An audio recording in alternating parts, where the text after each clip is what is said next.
So when a child is in crisis and come to facility-based crisis, one of the things that I like to say is we intentionally turn down the noise. We try really hard to make this be a not agitating, kind of healing environment for kids. It's the same as if you went to the hospital for a physical ailment. You wouldn't be expected to get up and do all these things.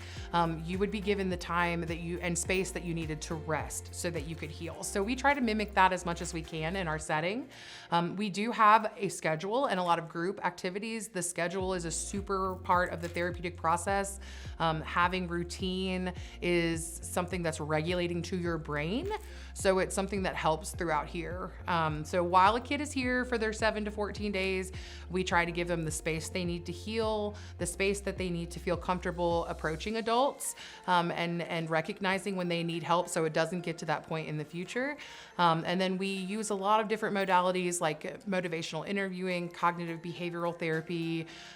We pull on our agency model of care, the neurosequential model of therapeutics, dialectical behavior therapy or DBT, to just really try to give the kid as much supports as they can so that they can be safe and regulate when they leave here. Success at FBC is something that we've talked about a lot because it looks a lot different for us in a 7 to 14 day stay than when you speak about one of the other services that we provide at Alexander. So we don't get the benefit of the warm and fuzzy, you get to see so much progress being made at the end.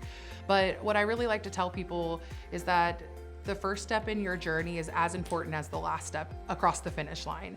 Asking for help, seeking help, kind of moving in that direction is sometimes harder than finishing it. And that's really what I think people are doing here. And so that's for me what success is, when we can see a child in a family that's struggling, that maybe has not had a good interaction with the field before, a therapist has failed them or a service didn't work.